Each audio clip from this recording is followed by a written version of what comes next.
This is Darth Rada, also known as RSG's Darth Scion of Yavin 4, and you're listening to the Escape Pod cast.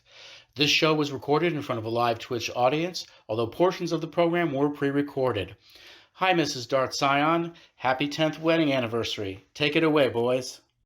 One is a Grand Arena specialist from the UK. The other is a territory battle tactician from the US. Together, there are no signs of intelligent life on board. With both having played this game since launch, the one thing we are sure of is that you will be entertained. The Escape Pod Cast, a service of the Escape Pod Castaways. A weekly podcast about the mobile game Star Wars Galaxy of Heroes. Live from the network studios of Yavin 4, here are your hosts, Neil Andrew Eyre and Paul Anthony. Coming up on this week's edition of the Escape Pod Cast. Kuill hits the Holotables via galactic challenges. We are able to unlock them as soon as today if you have the characters. GAC returns to 3v3 battles. It has already claimed some victims, including one of us. Gee, I wonder who that could be. Well, you have a new look for your GAC battles. Yes, and some have a fun little nickname for the new view. You know, I don't blame them, but honestly, I kind of like it. In our incoming transmission, we sit down with our favorite SWGOH YouTuber's favorite SWGOH YouTuber, whose name has 8 letters and starts with an H and ends with an X. Horsebox! No, that's not right. Haruspex? Nope, it's Hellenix. Oh, that guy. He'll be here for our 3rd segment. And in the 4th segment, we will answer Patreon's only questions as we go to the bridge. And we celebrate 3 seasons in our season finale. Those who have been here since the beginning know what that means, and those who have not get to experience how we finish a season on the Escape Pod. All this damn. Yeah. You know what? I may leave that one in. It's just that as soon as I say all this and breaking news as and if it happens, you're then going to say again right here on the Escape Podcast. Oh, I know. All this and breaking news as and if it happens. What? It's like we edited this right here on the Escape Pod Cast. The Escape Pod Cast News.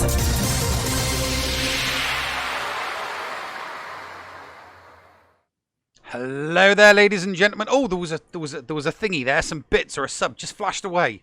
Dicky Darkside subscribed for 5 months. Yeah. Just flashed away up there. Just flashed away up there. So, hello there, ladies and gentlemen. You mean right there? Yeah. I keep disappearing off my screen. You know, there's some weird, gravitational anomalies going on in our cockpit. Anyway, hello there, ladies and gentlemen. Welcome to the Escape Podcast. I'm your host, the Nev, and as always, I'm joined by my hetero life partner, Paul Anthony. Paul, how are you doing today? You are phoning that intro in. Am I phoning it in? You're phoning that one in. Ladies and gentlemen, welcome into the Escape Podcast. My name is Paul Anthony, and as always, I am joined by my hetero life partner, the Nev. What do you mean? I don't know what you mean by phoning it in. S. Dowling, thank you for the big sub. But that's a gift from Shaman. What do you mean phoning it in? I don't know what you mean. What's that mean? You're or am I talking too fast? What? No, you're basically you're doing something. You're reading something that I can't read and talk at the same time. Well, actually, no, I can read and talk at the same time, but I would have to be saying what I was reading. I don't know many people that have that capability, actually. Neil, check this out. Moffrey is follower. It says 774, and I believe it's actually going to move up to 775 in just a moment. He is our 775th Padawan. Hello, Governor. So thank you very much for that. We really, truly do appreciate each and every single one of you. We are 225 away from 1,000. Mm-hmm. But the next goal right now is just simply 800. So that would be nice. Very, yes. very much. Does Zaz approve of his new monthly name? Well, the podcast audience don't see that. No, they don't see that. We would have to say that. Somebody listening to the show in the credits gets a new name every single month.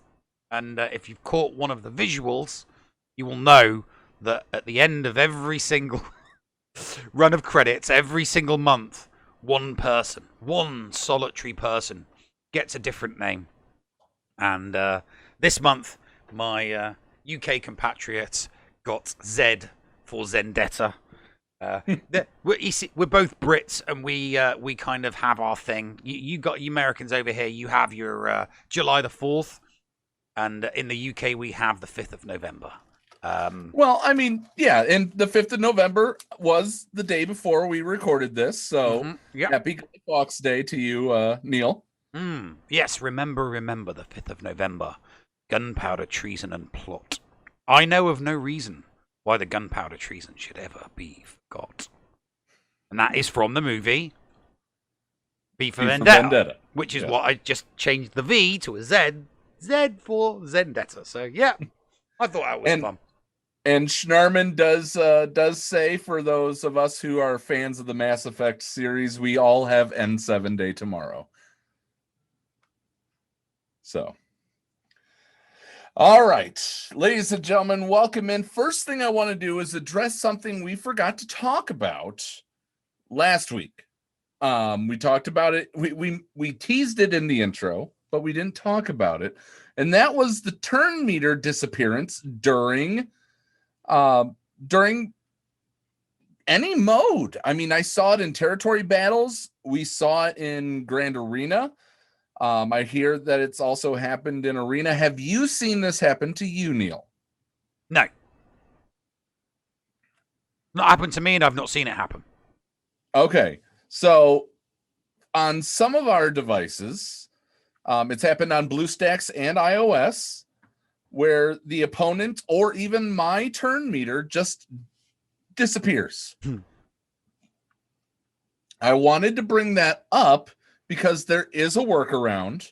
If you press and hold on the character, you can see where their turn meter is at. That's simply one of the things I wanted to say, but I'm surprised that you have not seen this over 4 different accounts. No, I haven't. I've not seen it at all on any of my accounts in any mode. We're going to have to see if it happens to me in the after show with the Patreons while I do my GAC. You see, it'll happen to you because you just got one account. Of course. It's bound to happen to you. You know, everything that could go wrong will go wrong because don't you say have that one account. Because I have to go up again. My opponent already full cleared me, one shot, and he put a Ray Han Chewie in his group, or in his defense down below. You mentioned that in the GACN network earlier. Yep. So we'll see if I can get past that. If not, I'm running up the score on Thaddeus. Just saying. Yeah, but Thaddeus knows you mean business now, so he's not just gonna sit back and take it. He's not gonna take it. He's gonna come at you stereo above his head and all, mate. As long as he's dressed like Paul Rudd, that's all right. Yeah, he's coming for you. He's not going to take it sitting down. Absolutely not. If you've got a big lead on him now, he knows that he can't just coast along for the last 2 months of the season and expect to get the Dunce's Cup. You know, Flair and I we've said it, and we are gonna roast him for the next 2 months on it. He's not only bad at being good, but he's bad at being bad. And that's something. But he's worse than you at being bad. He's deliberately. You weren't even trying to be bad.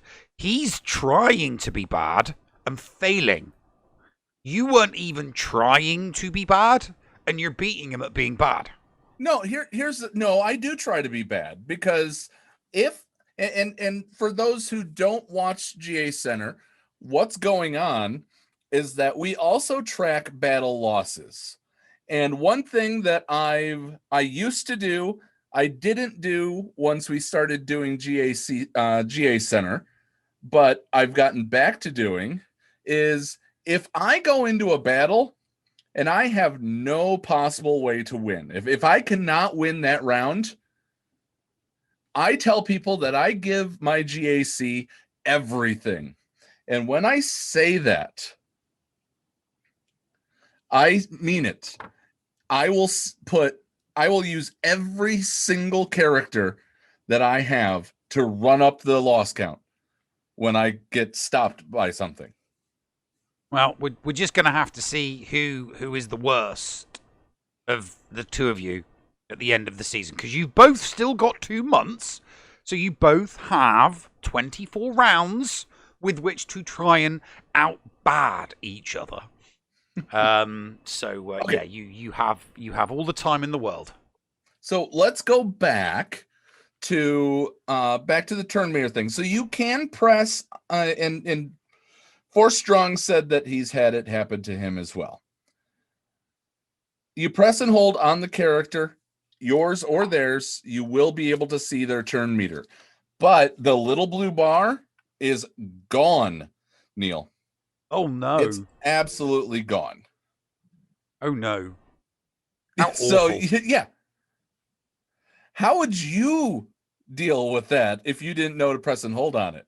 You would be raging. No, I probably wouldn't care. I would simply, even though I can't see the turn meter, I would simply wait for my turn anyway, because my turn's eventually going to happen.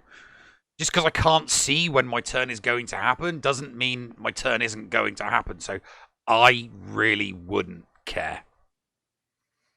I really wouldn't care, because if I'm putting 3 or a 5-man team up against my opponent, I'm confident that I'm still going to smash it no matter when my turn is, you know?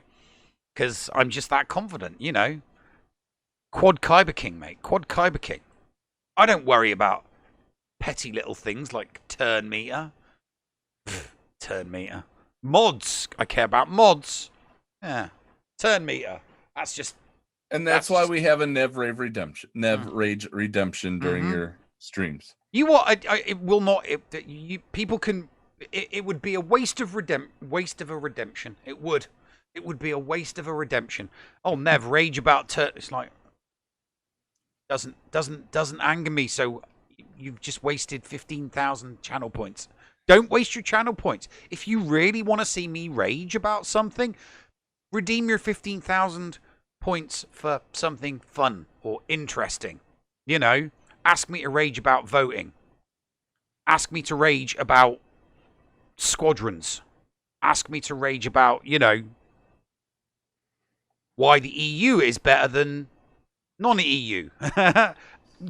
You know, right. Redeem your 15,000 points in, you know, much. But that's during your GAC stream. But that's during my GAC stream, yeah. All right. So, changes that came to the game on the 2nd. They had moved the daylight savings time. They got rid of that. They adjusted event timers by an hour. Max protection can no longer go negative, which prevents some issues when abilities increase protection, both bonus and max. So essentially with max protection not going negative, that's going to help out in the light side Geonosis territory. Oh, hell yeah. Big style.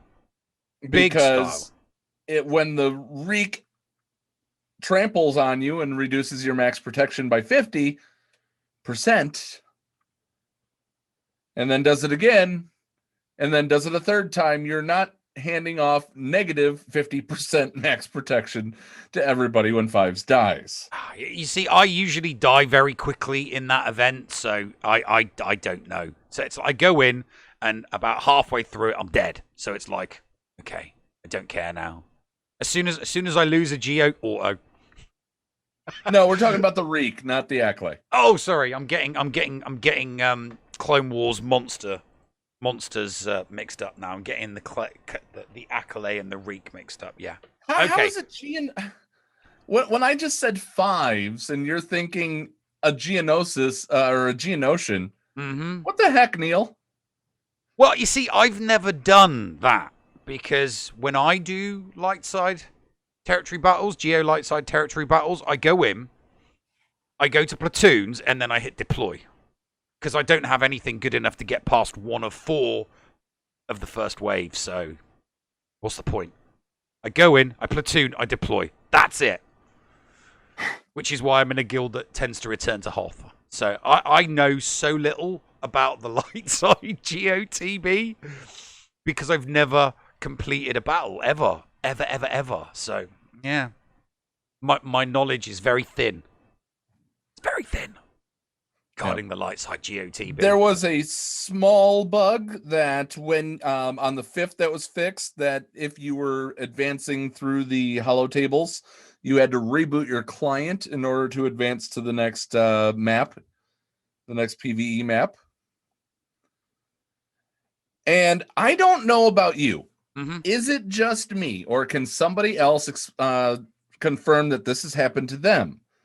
I go into Territory Wars, and then I try to hit the home button and it doesn't respond. I try to hit the back button and it doesn't respond. I have to go into a territory, and then I can use the home button.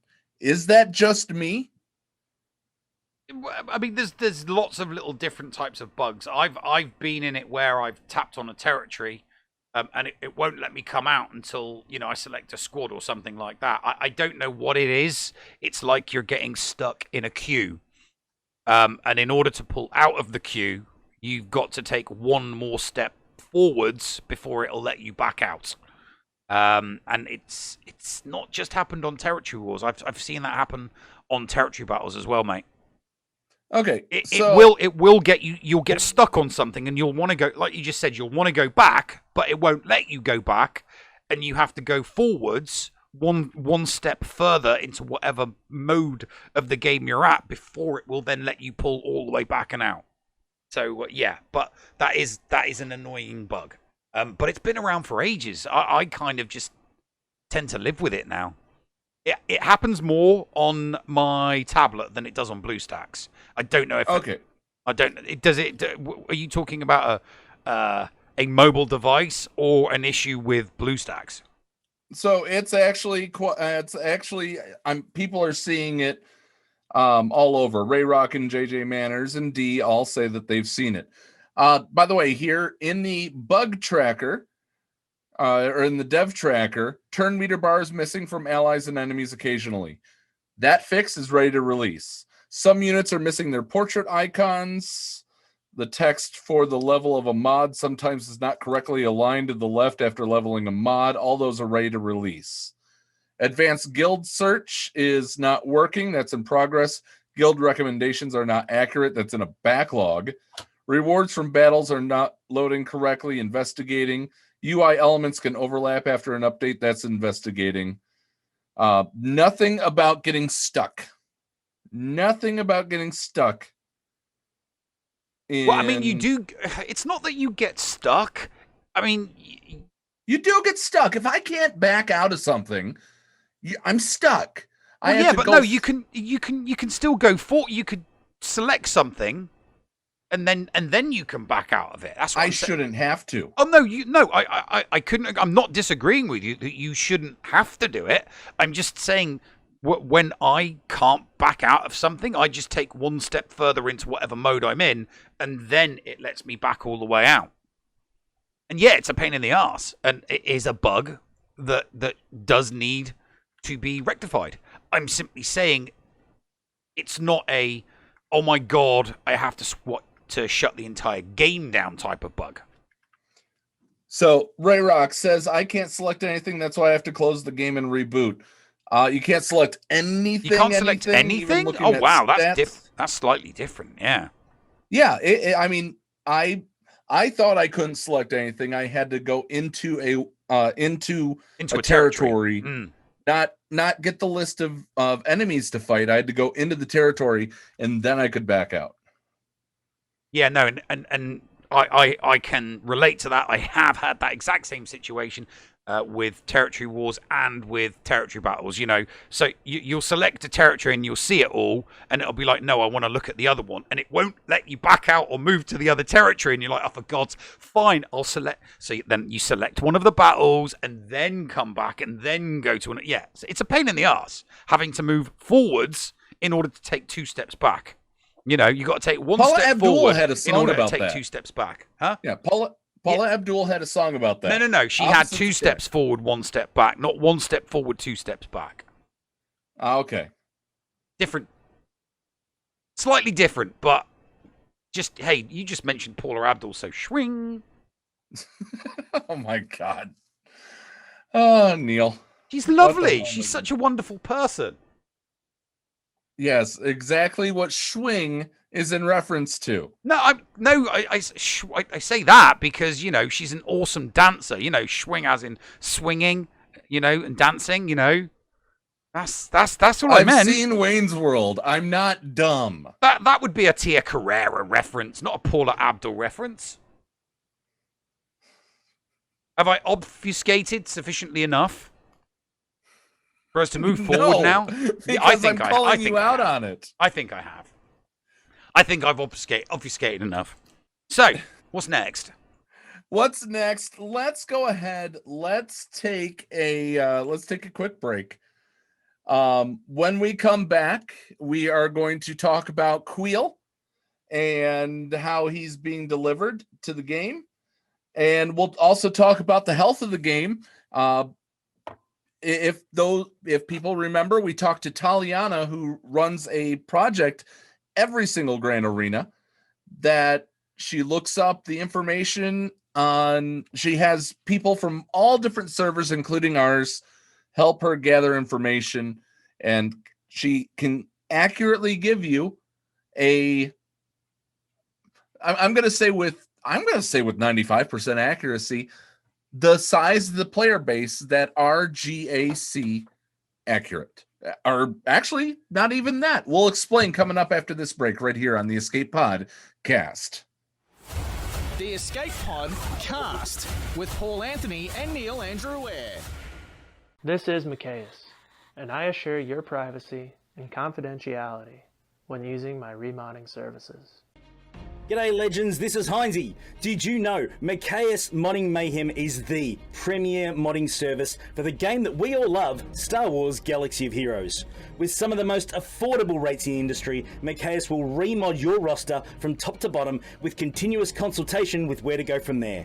Macleod has a 100% satisfaction guarantee, and he has tons of additional services available as well, like a full cleanup of your mods, PvP plans, and lots more. Contact Macleod today on Discord, all in lowercase guys, MIKAYAS 0127. That's MIKAYAS number 0127, or hit up macleodmods@gmail.com. I fully endorse Macleod Modding Mayhem, and you will too. Macleod Modding Mayhem, the official remodding service of the Escape Podcast and the Escape Podcastaways network. Hello friends, this is Thaddeus from Going Nerdy, and I approve this message, and am compensated for signups for this service. The world's largest audiobook library is at your fingertips, and the Escape Podcastaways wants you to try it for free. Head on over to escapepodcastaways.com and click the Going Nerdy offer button to claim a free audiobook and 2 Audible originals. Cancel anytime, and it's absolutely free to sign up. Check out Audible and support the Escape Podcastaways, all for free. See Audible website for details. Restrictions may apply. Did you know that if you signed up to become a Patreon, you could get tons of rewards? Force Ghost Scotty could do a roster review for you. Neil Andrew Ware could share Grand Arena tactics. Or Paul could even help you get maximum stars in Geonosis Territory Battle. And you even get access into the after show. Sound good? Sign up to be a Patreon today. For as little as $2 a month, you could unlock a ton of potential content and also get closer to the hosts. Head to patreon.com/The Escape Pod to sign up. Hello, I am Andy Beeds, commander of the 506 Procrastination Battalion. And I'm Camp Director Flair of Gaming Embers. We are the officers of the Chain Gang.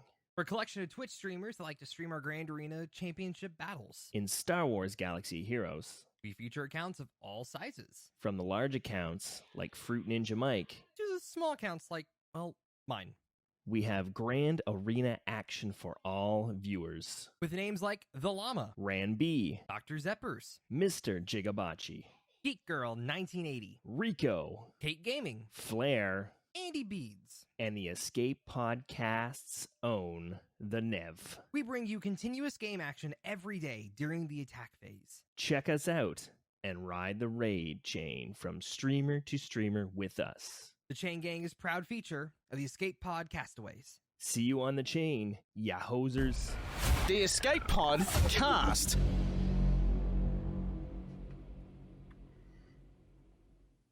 And welcome back to the show, ladies and gents. It's segment number 2, where we discuss the new Mando characters. Well, just one for right now. Well, and yeah, just the one. That's going to be Kuill, who is available now through Galactic Challenges. The first three parts of the Galactic Challenge will award Kuill shards. And it is Droids versus Empire.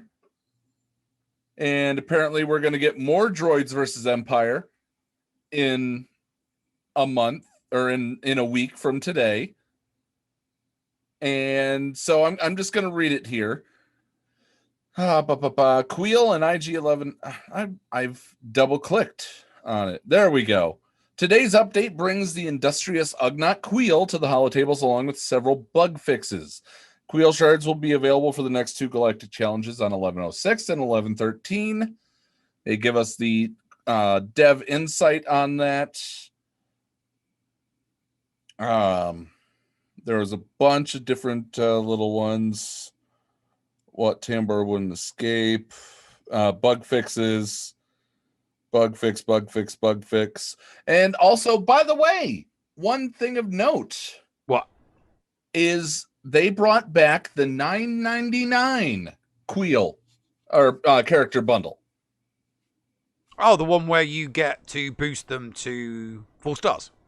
4 stars, which will probably be 4 stars at the end of this. Mm-hmm. But yeah, that was a very popular minnow pack, very popular minnow and dolphin pack. People that just spent.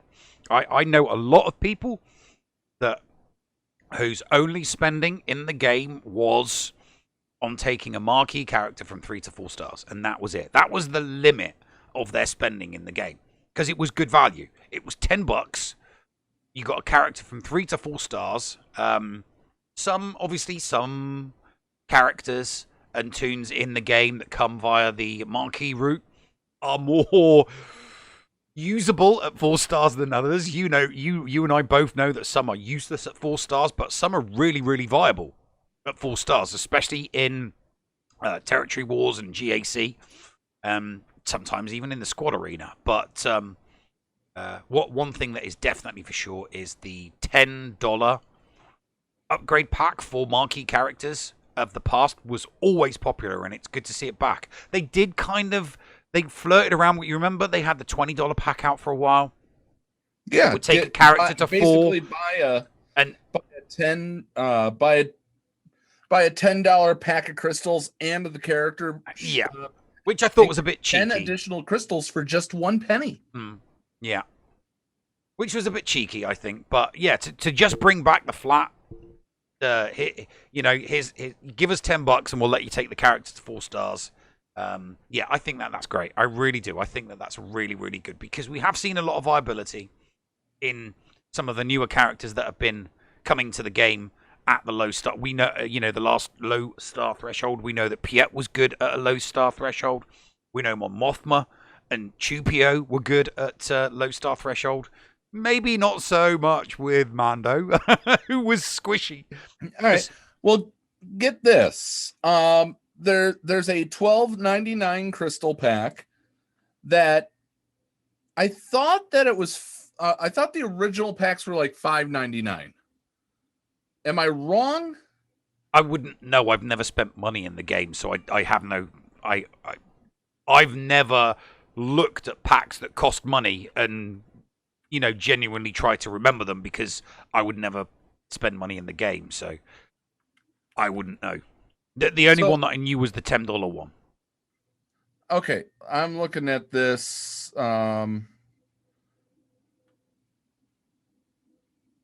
2,599 crystals. So essentially double what it is now. Gets you would get you the 15. That was the Droidica Mega Pack. Okay. Let's see. What was Bastila Shard Pack? I'm looking it up as we speak here. Oh, no. God, she was awesome at 3 stars. Right.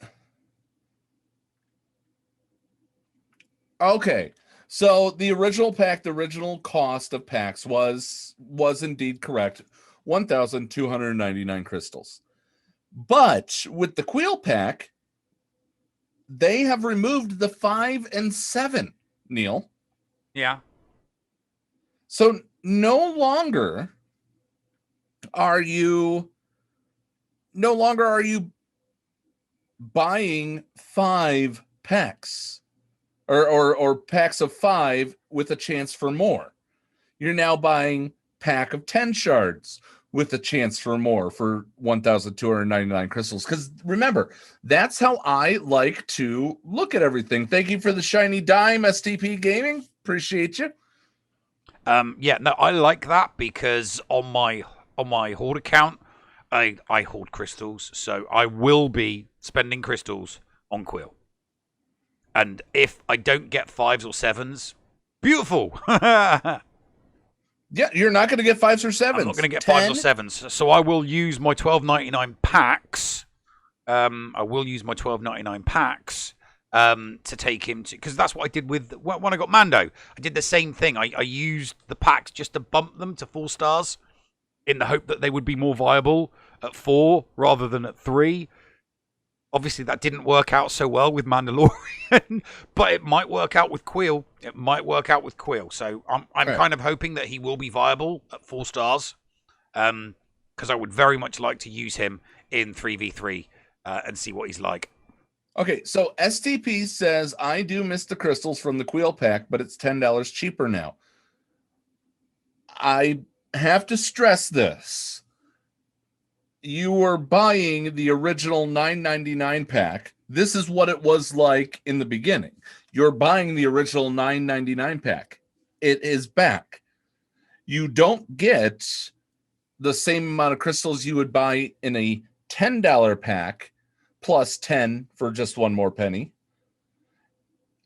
Essentially, if you bought the $9.99 pack and then you bought a $20 pack of crystals, you are getting much more for buying the $20 pack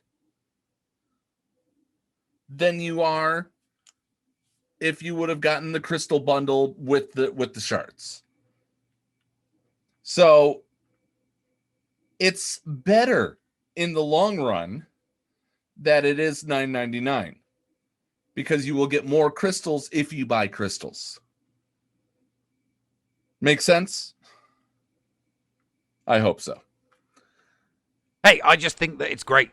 I think it's very, very good. I'm very, very impressed with the amount of shards you're going to be able to get for these characters. But I also understand that this is a, big push. Disney, Lucasfilm, EA, they are really, really, really going to be pushing this. Especially in this game, because obviously Battlefront is no more. So it's not like they can put Mandalorian characters in Battlefront.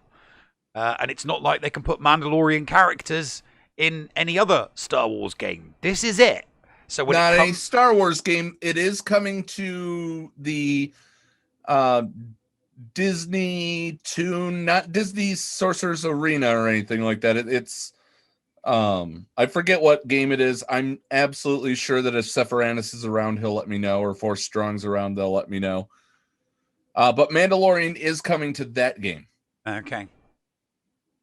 Anyway, but here's an update on how everything is going to be put out for Kuill and IG-11. So we'll get, as we said, on the 6th and the 13th, Droids versus Empire. And then sometime, quote unquote, sometime following these galactic challenges, both characters' shards will temporarily drop from Cantina nodes as additive drops and become available in shipments and weekly shipments. So Cantina is the same one that you would farm your relic materials from, right? Yeah. They're doing a galactic chase with characters. Yeah, that's what I figured. It sounds very galactic chasey, doesn't it? And you know how I feel about galactic chasey stuff. I love it. You love it, and I hate it. I hate galactic chasey stuff. Here's a galactic chase. Well, before it was just for ships, and you don't really care for ships. No, I love ships. I love ships now. Anything I just don't like galactic. No, I've always liked ships. I've just not liked the galactic chase. Anything that you get extra stuff for by playing the game as you normally would, I don't understand why you complain. You're going to have the character unlocked. You're going to get extra shards to help star up that character in the long run. Just play as you're going to play. Well, okay, we're going there. You started. We're going there, right? We're going there. You know why? Because marquee guaranteed, galactic chase not guaranteed. It's in Galactic Challenge, guaranteed. Yes. What the reason why I do not like just galactic challenges, and I do like marquees. I like marquees because it's guaranteed. You are going to get the ship or the character at the end of a marquee. In a galactic chase, if that's all it is, you are not guaranteed to get said character or said ship. That's why I don't like galactic challenges. Okay, but what if the character or ship is already going to be given to you for completing galactic challenges? That's fine. I don't have an issue with a galactic chase scenario to give you a boost on shards for a character you already haven't already activated. That's great. But if you haven't got the character and you haven't activated it, galactic chase sucks. It sucks compared to a marquee event. So I like the fact that you get a character that you can activate and then instantly start, leveling up and gearing up in galactic challenges, and then they're going to give you a boost. It's like, we'll do a galactic chase in the cantina. You can, whatever you spend in there, you can get some extra character shards for the character that we just gave you, whether it be a marquee or whether it be galactic challenges. I look at that and go, yeah, that's great. That's a bonus. Because it's a bonus. It's extra. It's not, you will spend X amount of hundreds of crystals in order to get said character. Like you said, just do your regular farming and you'll get a few bonus Kuill shards here and there. That's great. I think that's brilliant. Yeah. Well, so it's Galactic Challenge plus Chase for Kuill and then IG-11 as well. But he's also available in packs right now. So the 12, as I mentioned earlier, the $12.99 pack guaranteed a minimum of 10. Mm-hmm. That's not bad. At first, you heard me. I thought the $25.99 pack was what was giving me the minimum of 10, but I actually think the minimum was 12 on that pack. Yeah. Well, no, it's clever. They have to do it because obviously the marketing or Star Wars Galaxy of Heroes at the moment, which is kind of getting ramped up a little bit by Disney and by Lucasfilm.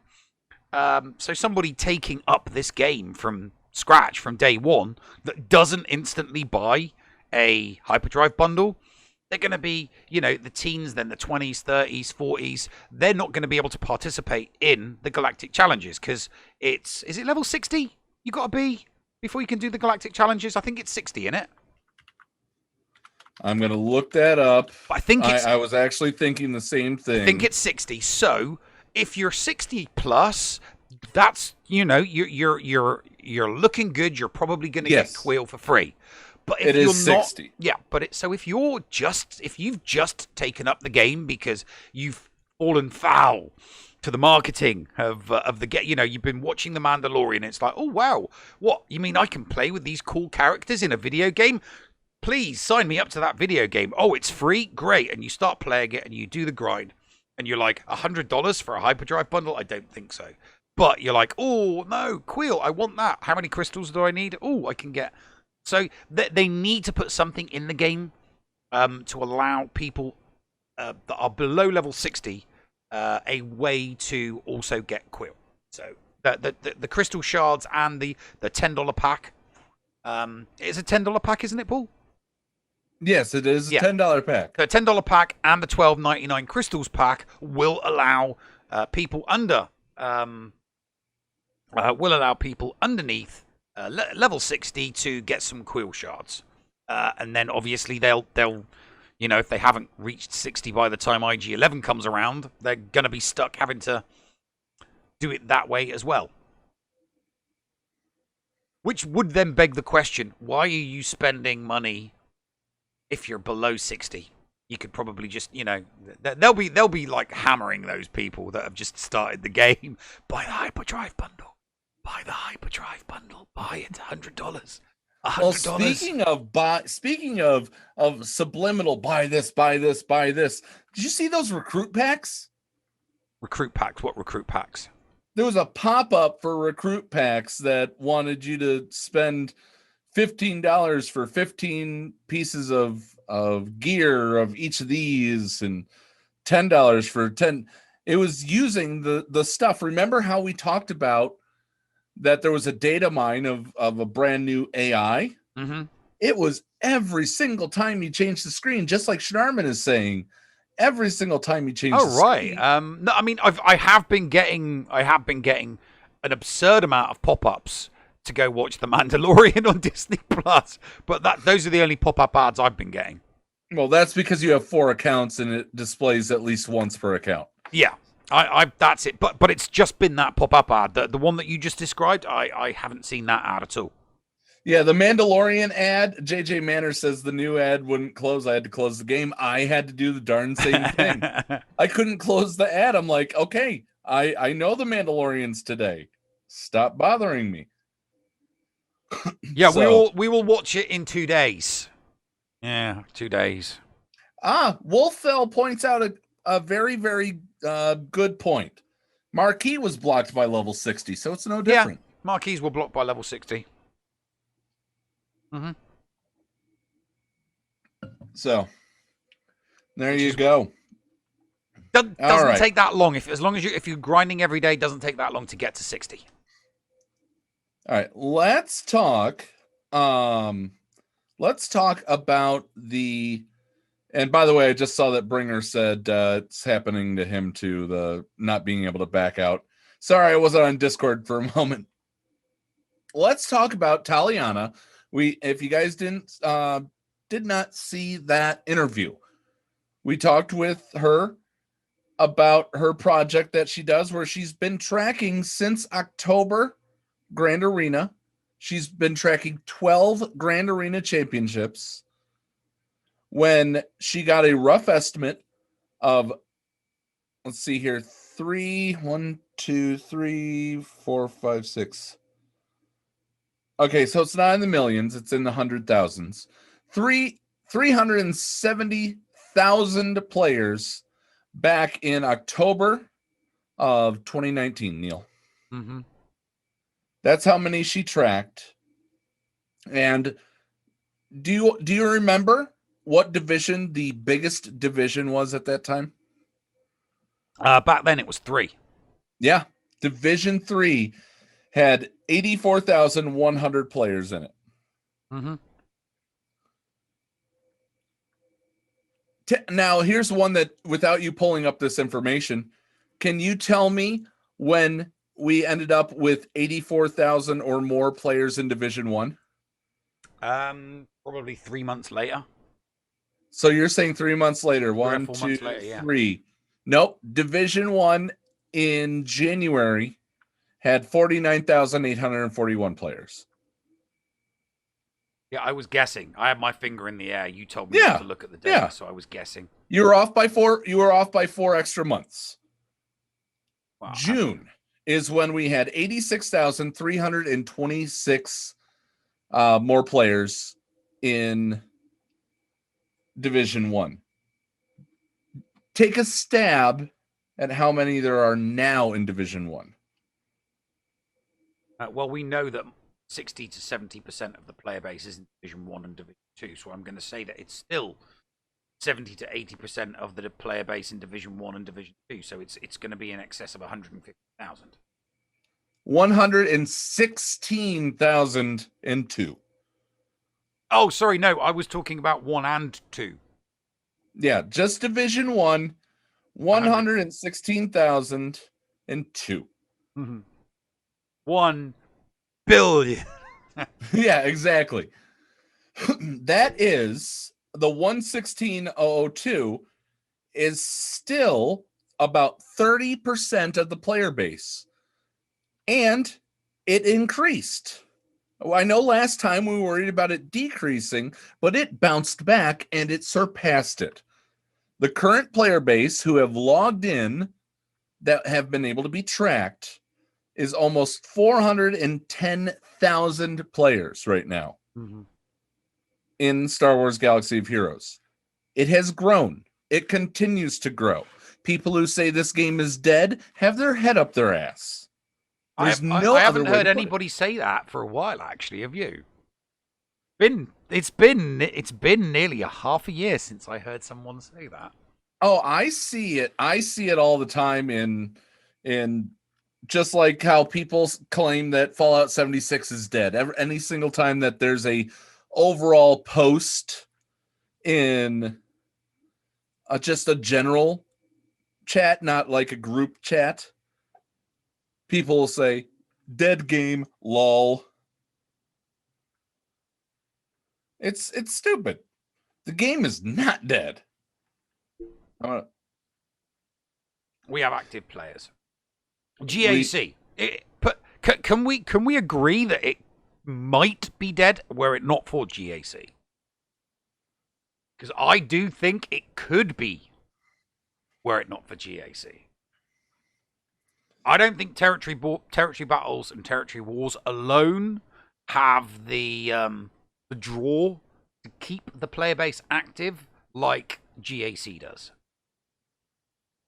I don't know. To a point, I can see where you're coming from, but at the same time, not everybody's a PvP player.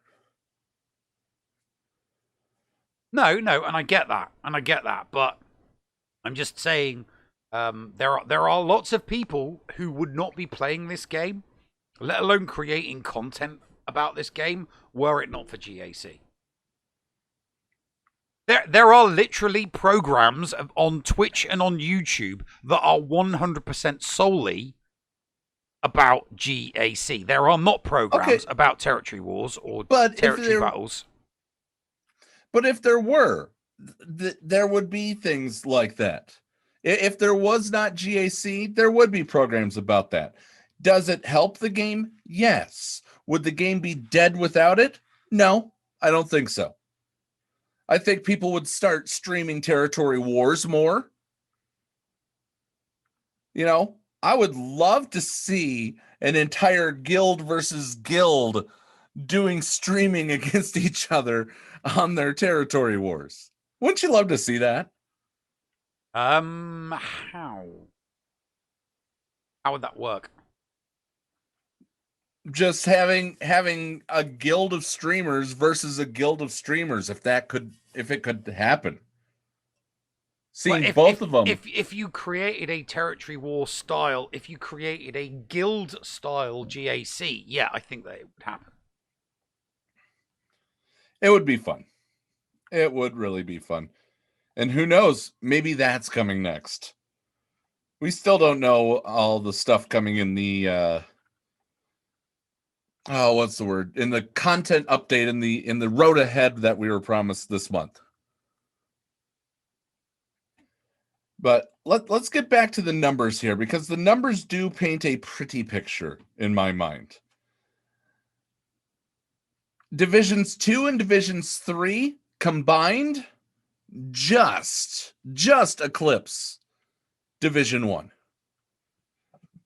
So you in the top 3 divisions, you have 60% of the player base. Mm-hmm.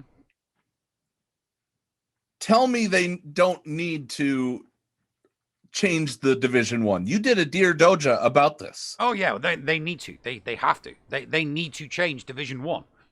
6 months from now, Division 1 is going to be a nightmare. An absolute nightmare. Because everybody's going to be in Division 1. And everybody is going to be demanding that they split down Division 1 and address the algorithm. Because it's not just a case of breaking up Division 1. They would then need to adjust the algorithm because they've broken down Division 1. Yeah, so it's not just a case of, oh yeah, sure, we'll split Division 1 into 3 chunks, but not change the algorithm. They need to change it so that it's the top 80, top 70, top 60, and then Division 2 would be 55, and Division 3 would be 50, and so on and so forth.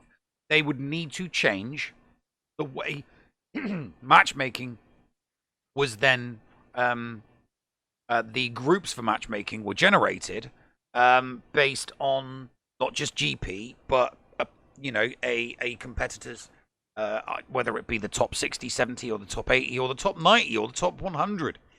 I mean, it doesn't matter how they do it. They need to change it so that it really does make it fair for competitors in Division 1.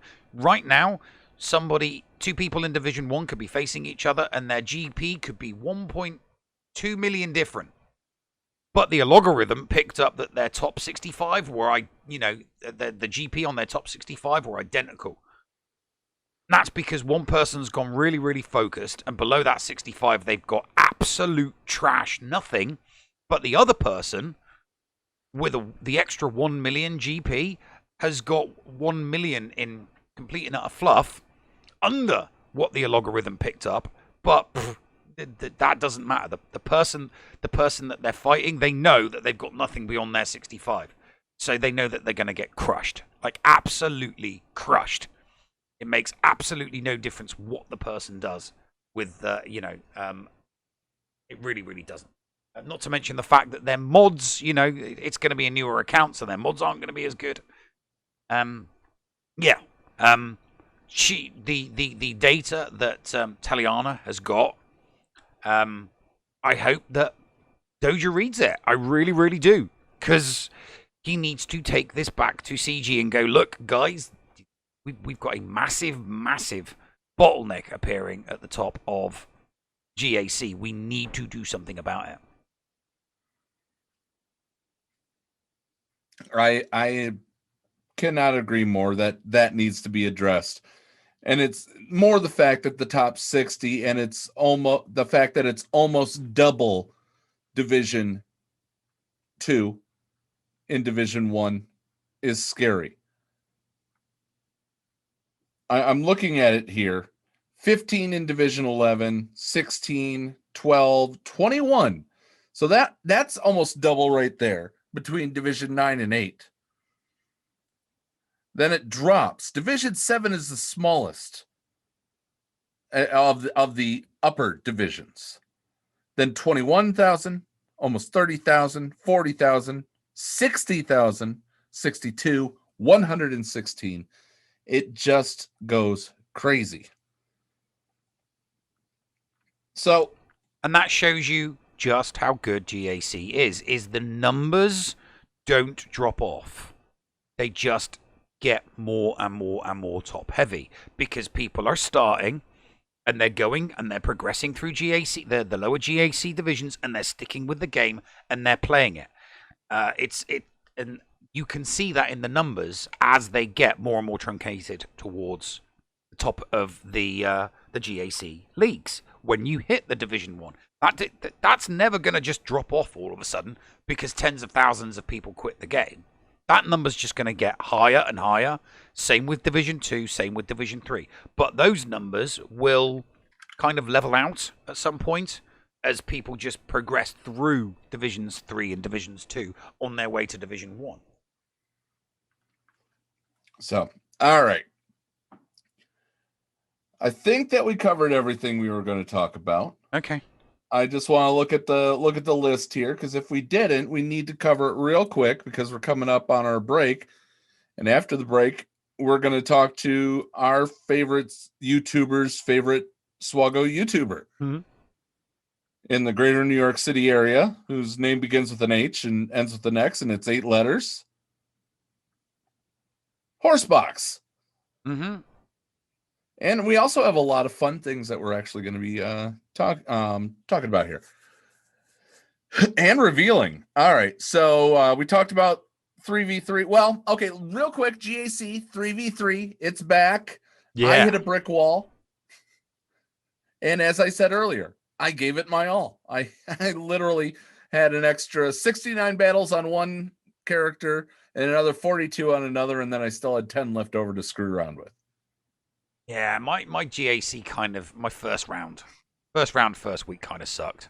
Well, 3 auto deploys out of 4 matches. 3. For our podcast audience, tell them what your new look for your GAC battles is about. Oh, my new GAC look is me physically on the field of battle. So when I go into battle, when I take the field of battle and GAC, I literally take to the field of battle. So I put myself right there in the dirt with my squad. You know, taking the shots, getting the AoEs. I'm right there behind them all the way, 110% fighting. So literally, when you say you're behind them, you truly are behind them. And a lot of people say that all they see is you're behind. They have dubbed it the ass cam. Yeah, well, that's they can call it what they like. I have a sweet ass. You're looking. I'm not gonna know. You're looking. You're looking. I'm standing at the same angle as my characters. You know, I need to be looking in the direction that battle is happening. Okay. What am I gonna do? Face you while they're all looking. So I'm gonna look at you. You know, I'm not gonna look at the camera, right? While my hard-working squads are battling off to my left. Okay, this is not, you know, sitting at the back, drinking Sancerre, you know, sipping sherry. This is not a Napoleonic battle where the officers sit in the rear with all the gears, directing battle, never to face it. No. I'm standing behind my squad, directing them. And if they lose, then, you know, I kind of lose. I don't die because I'm, you know, not made out of polygons. You're a non-combatant. You escape battle. I escape battle, exactly. And my tablet just shut down again. What is going on with my tablet? I don't know. I do not know. It just keeps shutting down while I'm watching Twitch. All right, let's go ahead. Let's take a break so you can screw around with your tablet. Coming up after this break, our favorite SWGOH YouTuber's favorite SWGOH YouTuber joins us with a few awesome announcements, and we're actually going to get to know the guy behind the hashtag Hellenix after these messages right here on the Escape Pod Cast. The Escape Pod Cast with Paul Anthony and Neil Andrew Ware. Hello, Escape Podawans. It is the Llama here to remind you that the Escape Pod Castaways are on social media. We're on Facebook, we're on Twitter, you can catch us on YouTube and on Twitch every week streaming Star Wars Galaxy of Heroes, LEGO Legacy Heroes Unboxed, your favorite new Galaxy of Heroes show GA Center, and so much more. Come catch us on the web. Are you a member of Team Paul or Team Neil? Maybe you prefer story time with the llama, or dabble in the buttery side of the Force with Biscuit Weasel. Or maybe you like the Escape Pod talents from Down Under like Heinzie and Scotty. No matter who you support, you can get one of my designs from the Escape Podcast merch store. Just go to escapepodcastaways.com, click on the merch link, and it will take you to the TeePublic site where you can support me, Mrs. Anthony, also known as Critty K. Also be sure to check out the Mrs. Anthony Shirts channel on the Escape Podcast's Discord server weekly to vote for my latest shirts in the Design Derby on Woot. Links for both of these are down below. Thank you for supporting the Escape Pod Cast. Heinzie from the ANZGC is officially a member of the Escape Pod Castaways. Make sure you go and search for Heinzie on YouTube today, because he live streams a lot of his GAC content, and not only does he do that, he also does some pretty fun videos from time to time, including a behind the screen, and also streaming Jedi Fallen Order. And from time to time, this idiot might drop by. Head on over and check out Heinzie today on YouTube, a part of the Escape Pod Castaways network.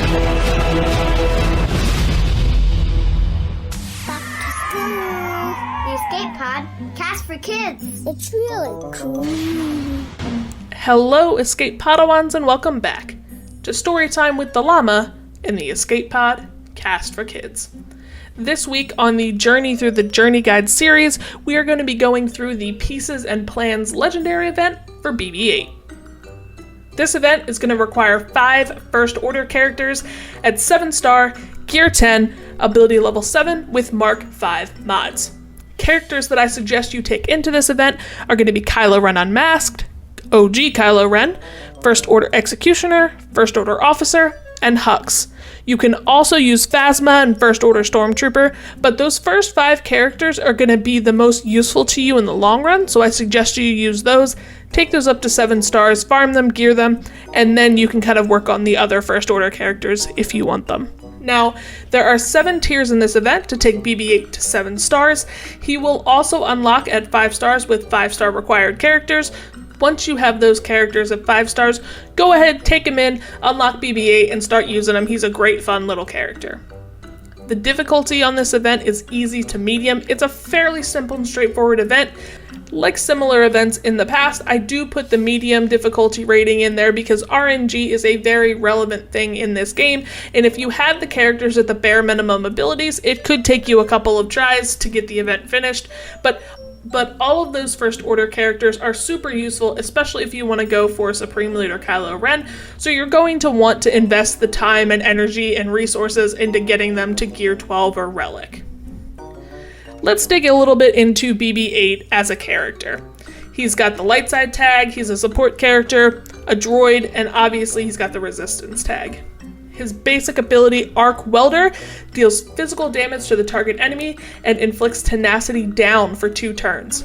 If the target already had tenacity down, he'll inflict daze for 2 turns instead.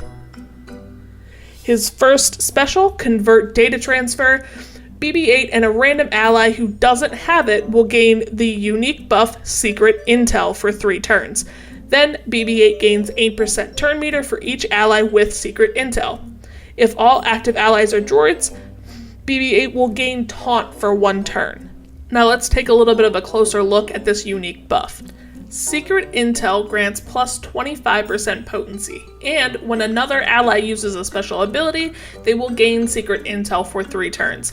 Then, the cooldown of BB-8's Illuminated Destiny ability is reduced by 1 for each ally with the Secret Intel buff. Now, BB-8's second special is, of course, Illuminated Destiny. It dispels all buffs on all allies and puts Expose on all enemies for 2 turns. All allies then gain 80% turn meter and gain advantage, critical chance up, critical damage up, offense up, and speed up for 4 turns. Droid and resistance allies recover 20% protection.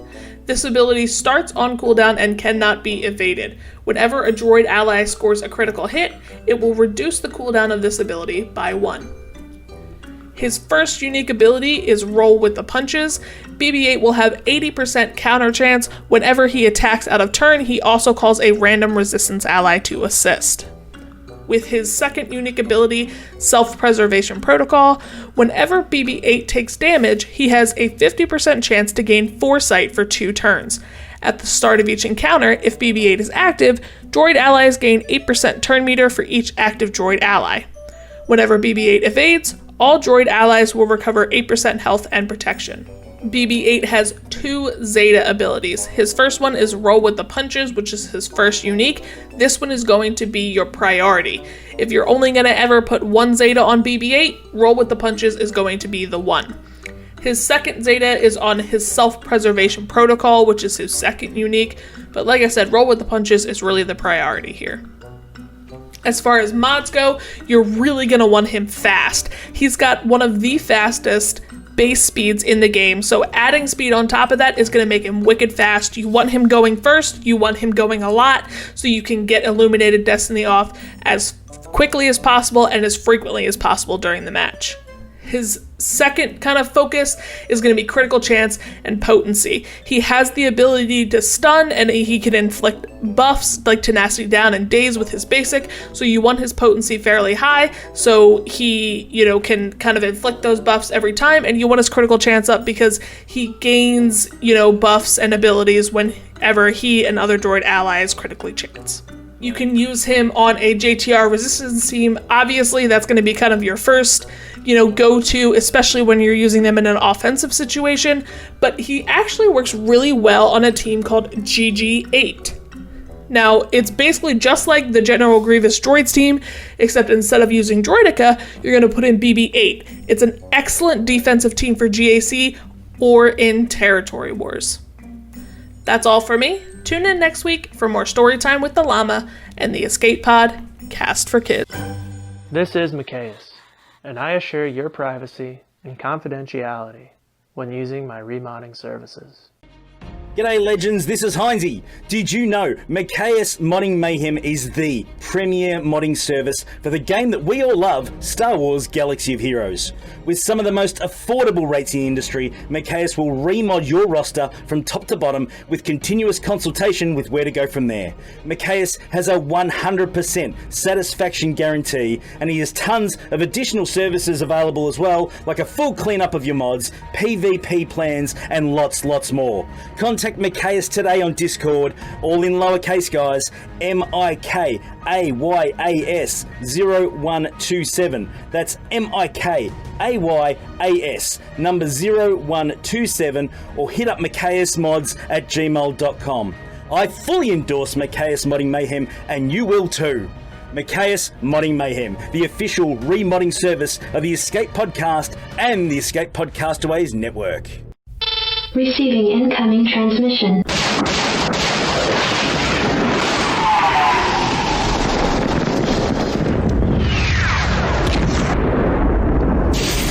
Receiving incoming transmission.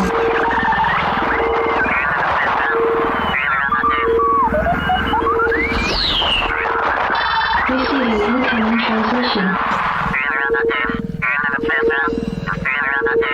Hello there, ladies and gentlemen, and welcome back to the show. We have a very special guest on today, somebody that you don't see very often, but you definitely hear from him. Anyway, I'm going to hand it over to the Master of Ceremonies, Paul. Introduce our very special guest today. Oh man, I've actually been trying to mull over how to do this intro pretty much all day. But ladies and gentlemen, you hear, as Neil said, you hear this guy week in and week out on our program. He puts in work to moderate the chat every single week. He has been a supporter of this show from day one. He is the Greek Adonis to my newbie.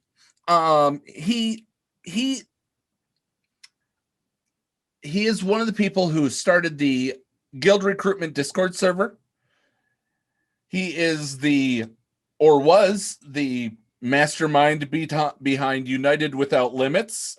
You all, or as we say here down in Texas, y'all. And there we go. I finally got him to crack a smile in the middle of this intro. But guys, I really don't know how to thank this man who has been there. We were trying to get Warrior. That fell through. We then tried to get Urs, but instead we ended up getting our favorite SWGOH content creator's favorite SWGOH content creator from the greater New York City area, whose name has 8 letters, begins with an H, ends with an X, who isn't named Horace Beck's Homeobox or Horsebox. Ladies and gentlemen, straight out of New York City, near Compton, Hellenix. How are you, sir? Good evening or morning if you're in Australia, to everyone in the chat, and to my boys, Paul and Neil. How you guys doing? We're good. It's morning in the UK. It's not morning in Australia. I don't know. Australia's upside down. I can never figure it out. Heinzie's tried to explain it, but it makes no sense. Yeah, it's stupid o'clock in the morning in the UK. And even stupider o'clock in the morning in places like France and Germany. And then the further east you go in Europe, it just gets stupider and stupider and stupider o'clock to like 2, 3, 4 o'clock in the morning. Then you hit Russia, and then it starts getting normal morning. And then you hit Australia, and it's the afternoon. So it takes a while. It takes a while to get used to all of these different time zones. I know this. That's only for this live recording. We could have True. somebody that's listening to it at night in Australia right now. Very true. In which case, I apologize to all the Muppets. You're so timist. I'm sorry. Guys, I wanted to kind of peel back. I've been watching Hellenix since before we started this whole Escape podcast. His I Got This series made me laugh like hell. But I kind of wanted to peel back the curtain. This, I believe, is the official first live face reveal for you. No, there was the charity stream, but charity streams don't count, right? Charity streams never count. We don't talk about what happens during charity streams. Especially when the broadcast went on break for those few minutes so we could do commercials. We don't talk about that. So it's... But yes, you're right. You're right. This is my first live Twitch stream. Of course, I had to do it on the Escape Pod cast. Home of Helly and the Noob. Home of Storytime with the Llama. So you got to put those pauses in between everything. Paul made me sign a contract. I know Neil signed that same contract. It's the pauses are what sells it. So, Hellenix, how long have you been playing Star Wars Galaxy of Heroes?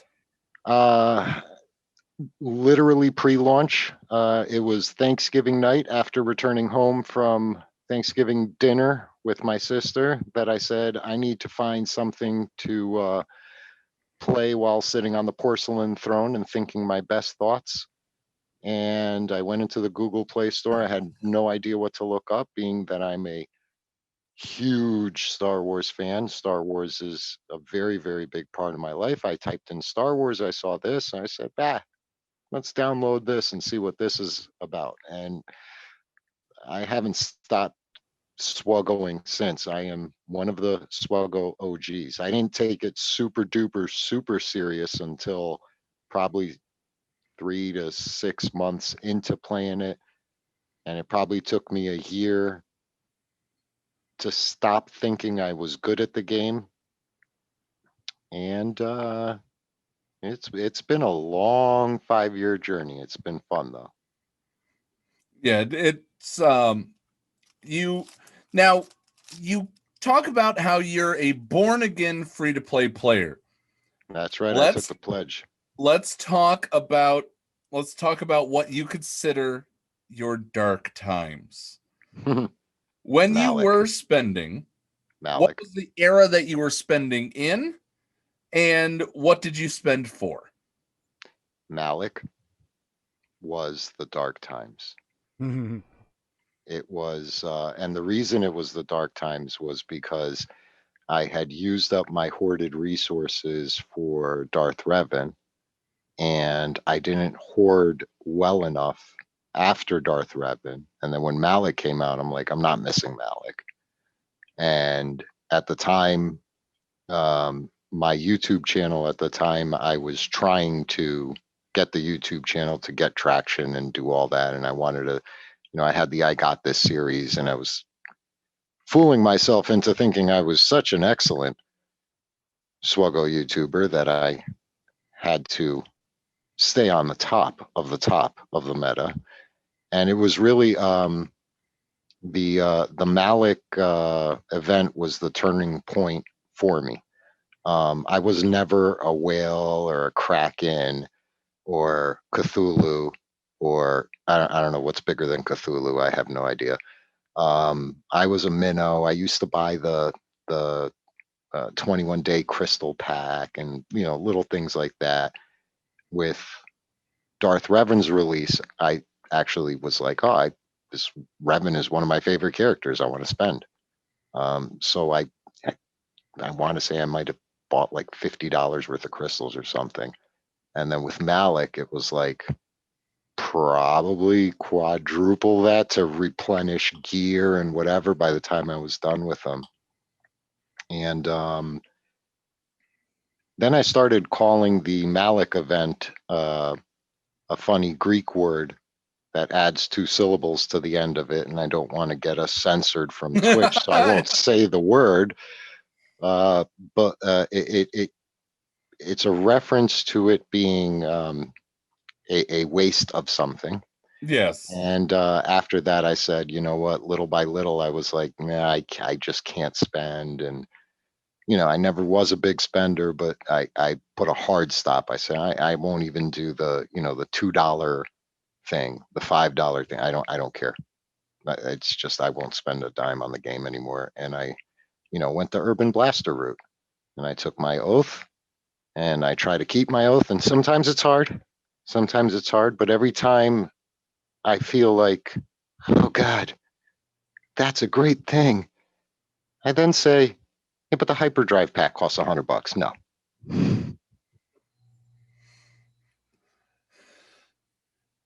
You want to take the next question, Neil? So, I would like to know, how much is in your credit bank? Because there's a rumor going around that you hoard so hard that you're literally sitting on 1 billion credits. Does that answer your question, sir? so you have hoarded. So okay, that can't just be all podcast listening audience. He did the Dr. Evil Pinky. Yes, I did the Dr. Evil Pinky. I do apologize to the podcast listening audience. That is what I did. I am currently sitting on exactly 1,122,800,000 galactic credits in game. You are hoarding for the you're preparing for the next level cap, aren't you? You're preparing for when it goes from 85 and 90. Or from that's 85 my bet. If we have a level cap increase, I think 1 billion credits is enough to take your top entire roster, one character to at least 1 level increase, to at least level 86, possibly close to level 87. I wouldn't bet much more past level 87.5 for your 7-star Relic 7 Cup. That's my official recommendation. But in all seriousness, that was the bet. And the reason why is because with the galactic credits, right? It's mods are the big thing to spend galactic credits on. And I'll be honest with you, I'm not the best SWGOH gamer. Nobody listening should be taking advice from me. Think of it this way: if you have Warrior Presents right prior to when he quit, and now that he's returned, who's the thorough, analytical, this is the smart move, this is the worth it pack to buy. Now imagine the other end of that scale, and then go another 15 feet, and that's me. That's where I reside. However, with the mods, every mod I've ever bought from the store has never rolled speed more than once. A few have rolled once. None have ever rolled twice, 3 times. That's not a hyperbole. I mean, quite literally. I do not have a recollection of a single mod from that store rolling twice on speed. And I just said, I'm just not buying them anymore, because that's just how I am. If I believe in the internet's definition for insanity, the definition of insanity is repeating the same actions and expecting different results. And I said, this is dumb. When I got to like 750 million credits, I started saying, you know what? I want to be the first to do something in this game. I'm going to be the first to 1 billion credits. What?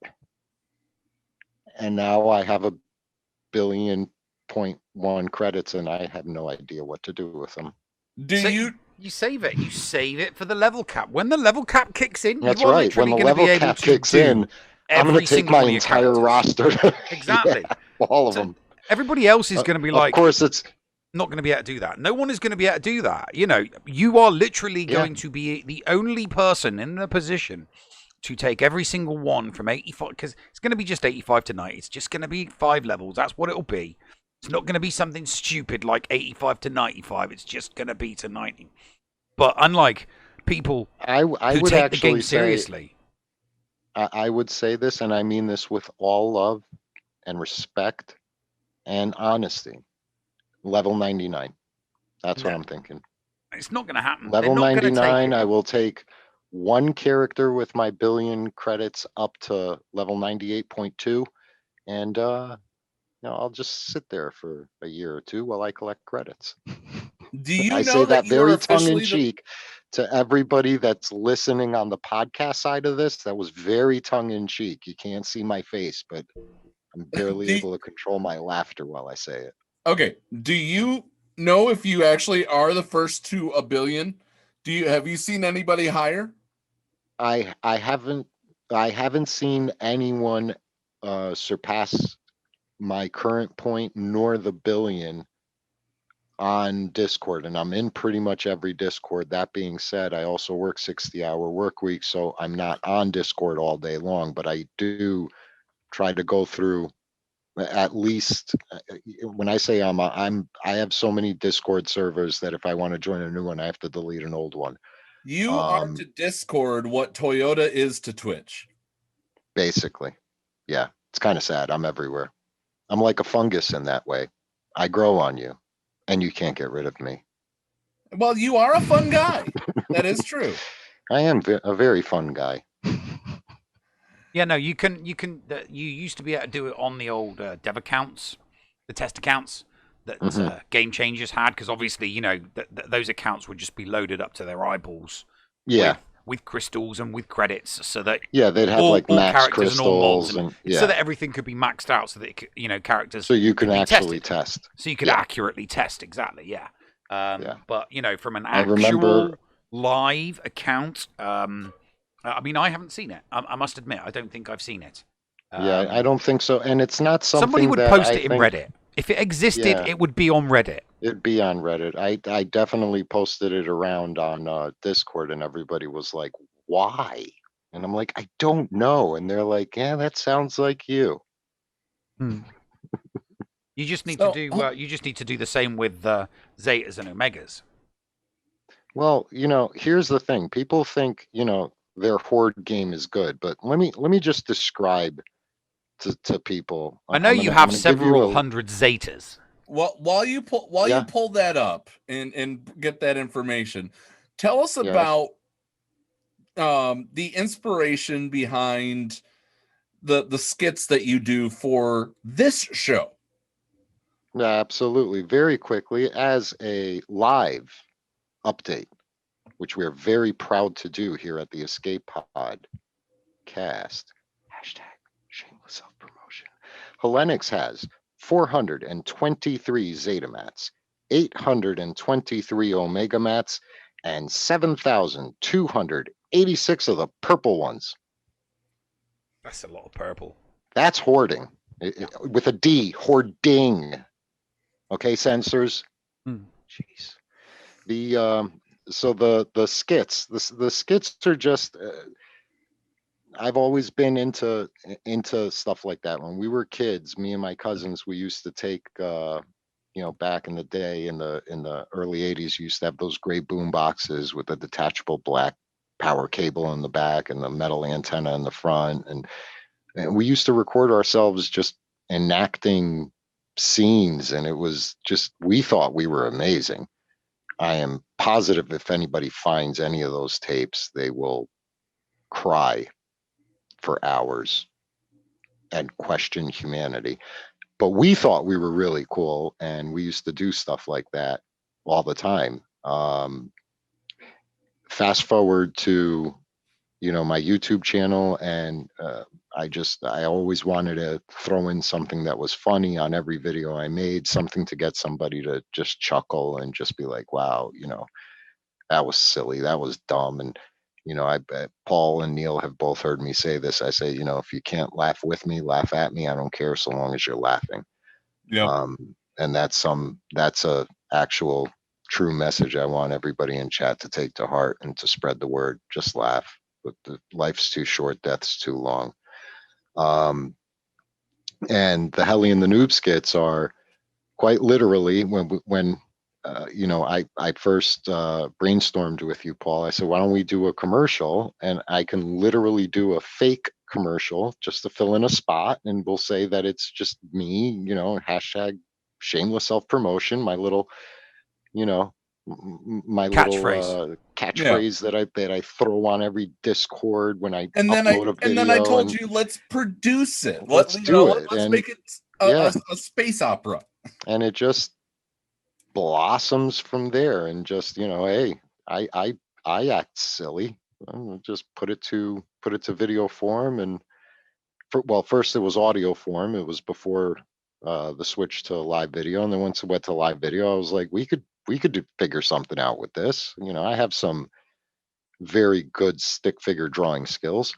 And it's just a combination of adding in my avatar that I had for my channel, and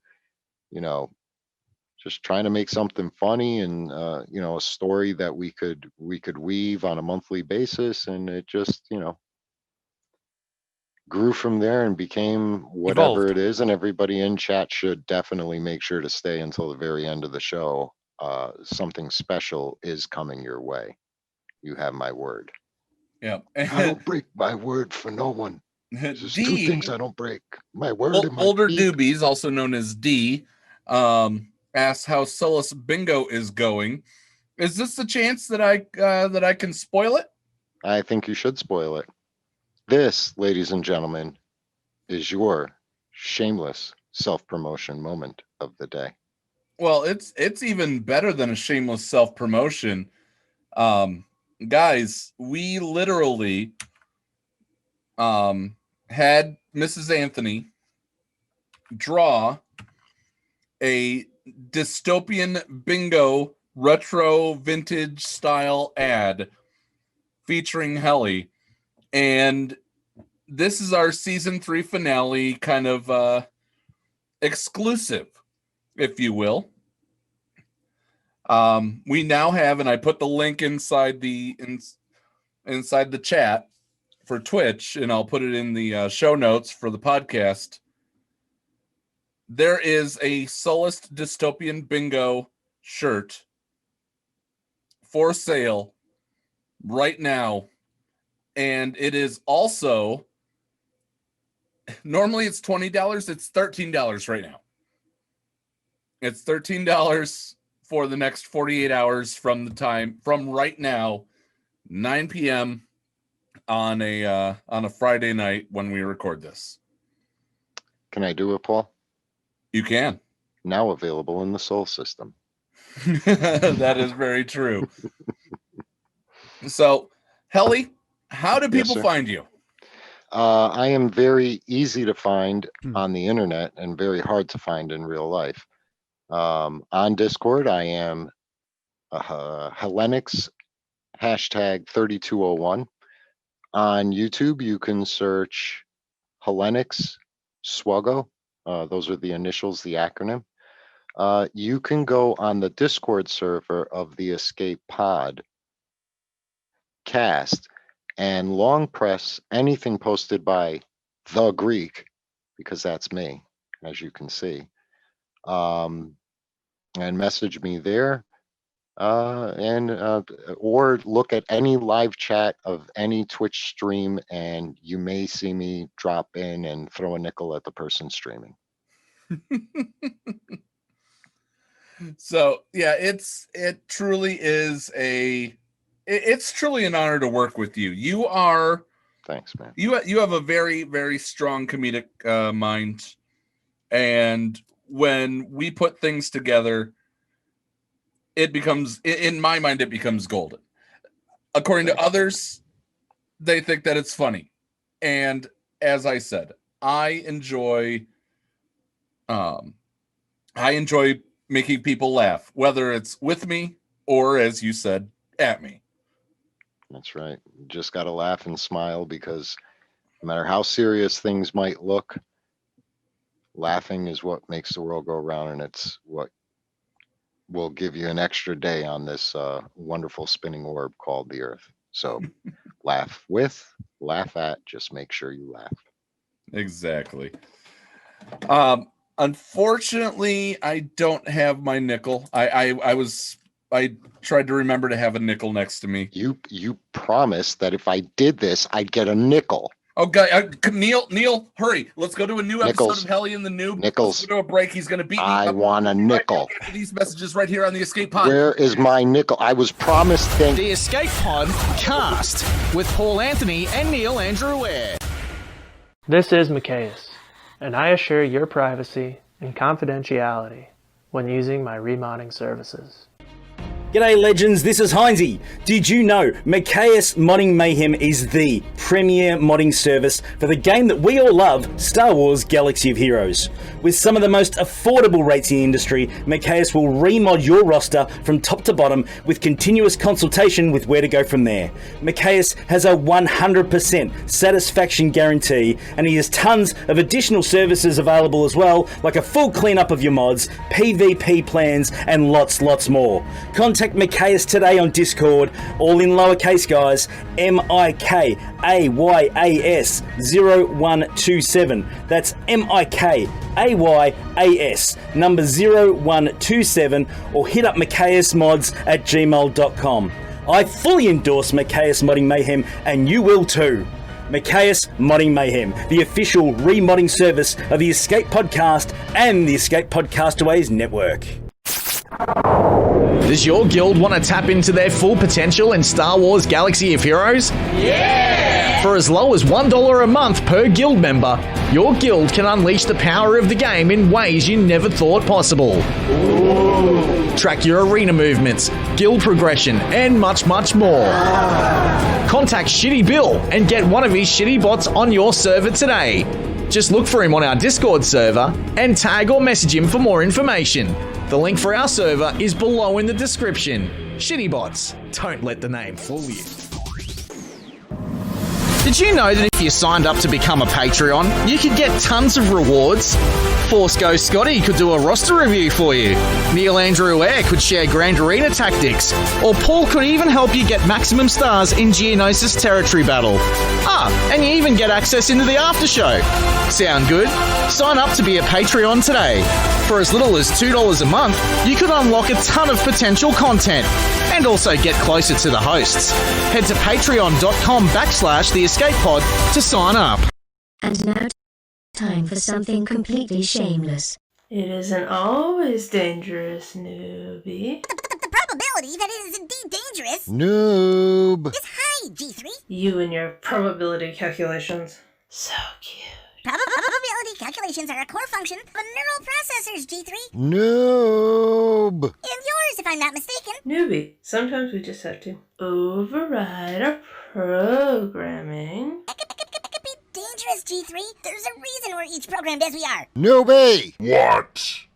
Meatbag. Well, there you are. Hey there, G3. I didn't realize Noob had company. Again.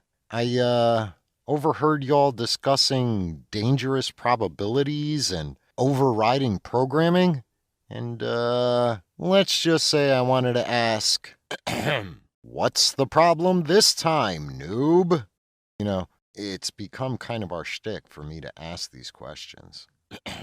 Oh, don't mind me, Mr. Meatbag. We were just enjoying each other's company. Hellenix, you seem to always find a way to interrupt me when I have company over. What is that? Just making sure you're okay, Noob. I hear your, weird conversations echoing through the halls of our ship, and I worry. So I poke my head in here just to make sure you're okay. Aw, Newbie. He cares about you. And he's not the only one.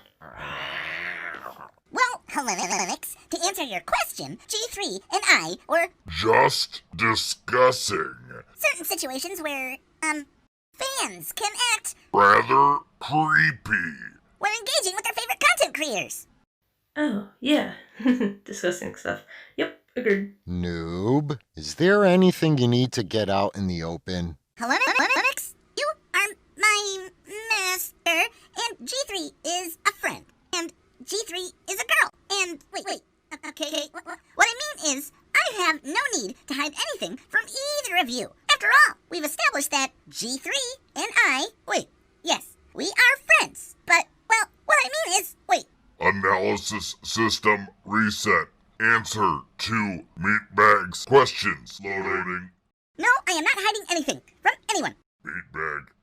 You know, sometimes fans can act kind of inappropriately when interacting with the content creators they follow, Noob. And things can sometimes get super cringe, especially if it's a guy fan fawning over a girl creator, like G3 over here. But... And you guessed it. But... I got a short PSA that can help you understand, bud. Oh, for the holy mother... This PSA is brought to you by Hellenix.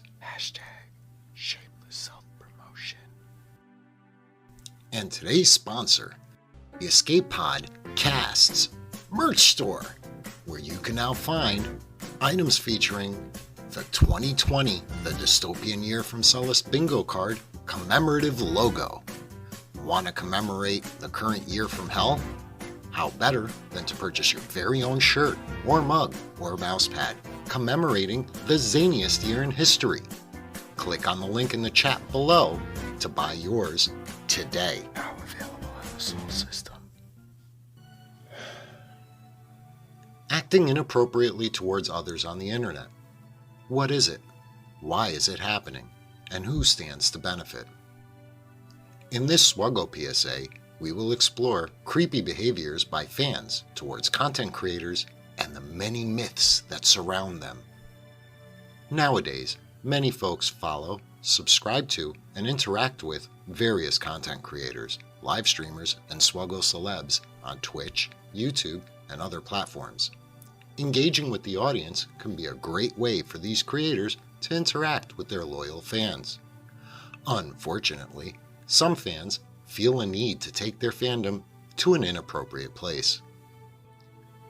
Today we will try to navigate these muddy waters and determine what's an appropriate, and more importantly, what's an inappropriate interaction, and what could be done about it. We've all done it. We're following our favorite content creator from the greater New York City area, whose name has 8 letters, beginning with an H and ending with an X. And we decide to post something to their live chat. We might post a simple, "Hello there," or we may interject some wisdom we've acquired. And yes, sometimes we even make a joke. All these are good interactions. But some folks, and yes, I'm looking at you, Randy, become a little too creepy with their interactions. If you've ever posted something, for example, even remotely approaching that you're thinking of finding out where your favorite live streamer lives because you feel a special connection to them and know that if you could just get a chance to meet them face to face, they'd fall head over heels for you. You're being fucking creepy. And you need to stop. Seriously.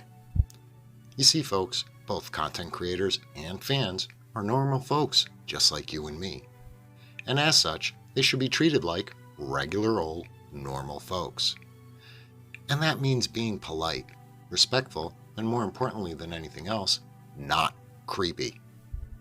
So before you act inappropriately toward your favorite content creator, live streamer, or SWGOH celeb, remember this. The last thing you want is a salty Spartan shoving his size 11 roach stomper squab your ass until the laces come out your nose. Seriously, stop DMing me pics. I don't want to see your The hell's wrong with you? This has been Hellenix. #shameless self-promotion. For the Hellenix SWGOH YouTube channel and the Escape Pod Cast merch store, where you can now buy your very own 2020 The Dystopian Year from Celis bingo commemorative item today. Now available in the Soul System. So, I'm filling out the police report for that creep that keeps DMing us those dick pics, but I don't know how to describe the, quote, nature of the harassment, end quote. Should I just write he keeps sending us dick pics? Oh yeah, no, that's much better. Hang on. Clearly suffering from... Wait, how exactly do you spell microphalatosis? So, do you see now, newbie? Wasn't that PSA helpful? Once again, Hellenix. That PSA did not explain anything. Newbie's right, Mr. Meatbag. Newbie is so smart. Hmm? G3 is correct, Hellenix. You Don't realize. exactly what is going on here. He's right, Mr. Meatbag. I may be a galaxy-famous live streamer with trillions of fans, but Newbie and I have known each other from before I made it big, and he has never been inappropriate to me. Although sometimes, I wish you would. Wait. Hey, noob, blink red if you're uncomfortable with her presence, and I'll enact the TC-14 protocol. Blink blue if you want her to stay and you want me to go. What? You weren't gonna ask me to leave. Are you? Newbie? Oh, thank the force. Oh, Newbie. I was worried we had another malfunctioning and destructive droid with feminine programming on our hands. RNGesus be praised. Remember that girl droid from Season 1 of Helly and the Noob? TC-14, huh, noob? She was something, huh? Am I right? Am I right? Am I right? No, Hellenix. G3 is Nothing like TC-14. I told you, G3 is a friend. Well, if that's the case, and you two want some privacy, I'll just head back to my quarters. G3, there's sci-fi movies loaded in the holotube and fresh cans of motor oil in the fridge. Make yourself at home. And, noob? Yes, Hellenix? The door to this room stays open at all times, okay? But... That's not up for debate. Door stays open. Yes, Hellenix. Now, you kids enjoy each other's company, and let me know if you need anything. Deuces, everyone! I thought he'd never leave. Now, where were we? We were discussing, probabilities? No. You were just about to tell me who in the space hell TC-14 is. Uh-oh! The Escape Pod Cast. And welcome back to the show, ladies and gentlemen. It's the fourth segment. It's Patreon's Choice time. We don't have a lot of time left for Patreon's Choice, do we, Paul? Not too much time, but we do have enough that we will keep the later versions, the versions that go to air, if you will, under 2 hours. We will start out with the Patreon's only questions as best as we can. We're going to get to them in the order in which they were received. What is your favorite mythological beast? The Griffin. Minotaur. Name a book you thought you'd hate but actually enjoyed. Fight Club. Wow. That's interesting. Because mine is Choke by the same author. Same author. In the zombie apocalypse, what would you drive to get from place to place? I would say a Zamboni with a one of those triangle shields on the front. It'd be an armored truck. It'd be an armored vehicle. It doesn't matter what type of vehicle. It would just be an armored vehicle, because if it breaks down, you don't want to be in something that they can break into. What's your favorite flavor of milkshake? For me, it's the one that brings all the boys to the yard. I'm good with strawberry. Name a book you thought you'd love but hated. I'm going to get flack for this one. I thought I would like It's a Tom Clancy. It's a Jack Ryan novel that wasn't written by Tom Clancy, and it sucked. I didn't realize that it wasn't written by Tom Clancy. It was written by somebody else who thinks that they can do what Tom Clancy does without realizing that nobody can do what Tom Clancy does. So it sucked. And I got about a third into it, and I'm like, this just is. Who is this? Jack Ryan, because it's not the Jack Ryan I know, and it's it wasn't written by Tom Clancy, so yeah, it sucked, and I can't even remember what it was called. That's how bad it was. I am ready for all the hate to rain down upon me. I didn't like The Hobbit. I did not like The Hobbit. I know. Neil's staying quiet over there. That's because I haven't read it. Oh, okay. I do not read I don't read Tolkien because it's long-winded and dull in a lot of places. So it was like I knew eventually somebody would make a movie, so I thought, why would I waste my time reading the book? I'll just wait for the movie. So I haven't read The Hobbit or The Lord of the Rings. The next question for this from this person is: have you ever noticed in Return of the Jedi and again in The Mandalorian, speeder bikes don't seem to have massive engine exhaust like every other fast vehicle? No, I really haven't wondered about the thermodynamics. And they're on repulsor lifts. Okay, it doesn't need to have a massive jet at the back. The propulsion system doesn't need to be massive because it's on a repulsor lift, okay? So it's basic physics. If it's on a repulsor lift, that means there is no friction. None. So as long as there is a small amount of energy pushing the vehicle from the rear, it's going to go fast because there is no resistance between the bike and the ground because of the repulsor lift. If it had a jet engine on the back, it would fire it like a bullet. These bikes do not need to be fired like bullets. They only need to move moderately fast. So it only needs a small engine on the back, which means it only needs a small exhaust. Are we good? Or do we need another Star Wars science lesson? There thus endeth the lesson. The last question from this person that asked these questions. Can I get a shout out, please? Love you guys. No. No. I'm kidding. All those questions came from Z for Zendetta. Zaz. Thank you very much. Z for Zendetta. It's not Z for Zendetta. It's Z for Zendetta. Z for Zendetta. It's Z for Zendetta. All right. What game franchise would you like to see brought back for a sequel or reboot? Force Strong 1 also says that he'd love to see the Legacy of Kain come back. For me, it's cheesy, but I would love to see Ape Escape come back and be on more than just PlayStation.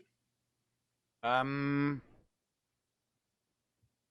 not going to make any suggestion because every time they take a beloved franchise of mine and bring it back, they destroy it. She-Ra, awesome. Let's bring it back and shit all over it, which is what they did. And then Thundercats, bring Thundercats back. Yeah, that sounded awesome. Really looking forward to it. Yep. And they did exactly the same thing. Oh, let's try this real crappy animation. I'm sure the kids will love it. It's like, no, it's not just kids watching it. You're taking a beloved franchise of adults now that were kids that are going to want to watch it and feel nostalgic. So you can't just make something brand new for a brand new audience. You've got to make something that the grown-ups that grew up with that franchise. So yeah, absolutely no way. If I say it, I'll jinx that franchise. And some idiot company out there will be listening to this podcast and they'll be like, you know what? That's a really good franchise. Let's reboot that franchise, a la Jar Jar Abrams, and they'll destroy it, and it'll be like, yeah, I'll not be happy. Next question. If you could have a real Baby Yoda, fully functional Mando armor with jetpack, or a real Razor Crest, which one would it be? Razor Crest. And Ray Rock, stop. No, don't jinx that franchise, because that franchise is beloved. I love that franchise. People on podcasts can't see. I know, and I don't want them to see, because they shouldn't see, because that's one of my beloved franchises, and I don't want someone to get ideas and destroy it. All right. If you could choose one thing that is illegal in your state, each of you, to make legal and not weed, what would it be and why? It's kind of funny. I looked up illegal or weird illegal laws or weird laws in Texas. Apparently, in Texas, it's illegal to carry a pair of wire cutters in your pocket. I would say anything to do with carrying firearms. Anything that they've decided is illegal with regards to carrying a firearm should not be illegal. There. All right. I'm gonna pass over JJ. I love you, JJ, but no. If you could replace all the grass in the world with something else, what would it be? Bouncy castles or bouncy pads from bouncy trampolines. Castles. Yeah, a trampoline. Yeah, everywhere. Instead of it being like a grass, it would just be a trampoline. Yeah. If you had to choose one animal to help you win a fight, which animal would you choose? The now deceased Russ, the jacked kangaroo from Australia. Any animal, and it's allowed to be extinct. Sure. Okay. Interesting. Very interesting. Can it be a mythical creature? It's up to you. We're about to go. We're about to go to. Okay, I'll just go with the Tasmanian devil then. All right. And quick fire, yes or no's. What is something that everyone looks stupid doing? Dancing. Dancing. Have you ever sent a text message to the wrong person? Yes. What 3 items could you buy together at a grocery? We already did that one. Have you ever caught something on fire while you were cooking? Yes. Yes. All right, guys, that is going to do. That's going to do it for us this on this show. We really appreciate each and every single one of you. Being here. 3 seasons. 3 seasons. We have done this, and I am grateful from the very, very beginning. Scotty McLaren encouraging me to do this show. Neil for coming on to the show at the end of season 1. And then Heinze for guest hosting for me in season 2 and being the one who launched Scotty out of the airlock after all. In the season 2 finale. I wonder what the season 3 finale was going to bring. I'm not sure. But this has been a lot of fun, Neil. It really, truly has. Yes, it has. Yeah. So, I mean, there's really not much more I could say. Thank you if you voted. And thank you for wearing a mask. And let's just get out of here. Neil, push the button. You got it, mate. Ta-ta for now, folks.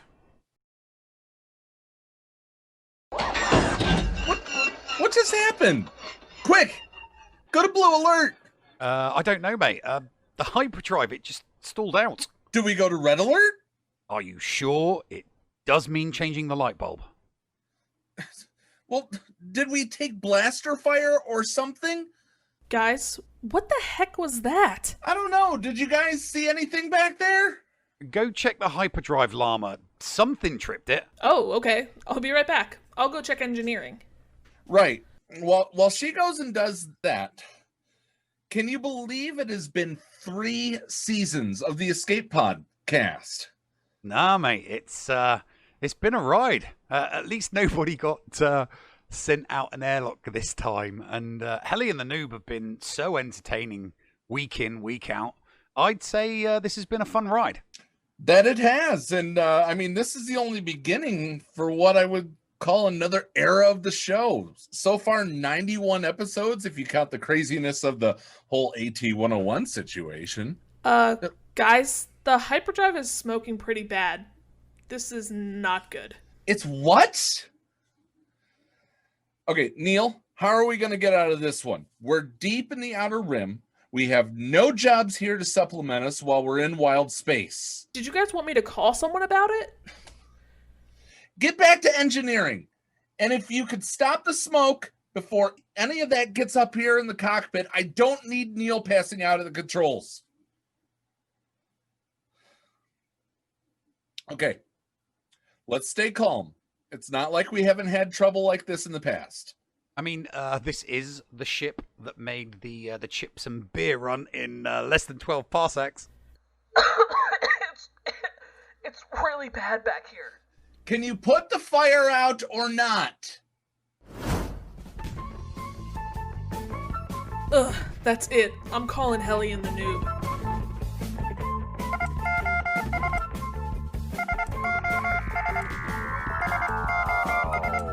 Now that Was weird, Hellenix. Everything looks all right to me, newbie. At least we didn't turn into some kind of inside-out pig lizards.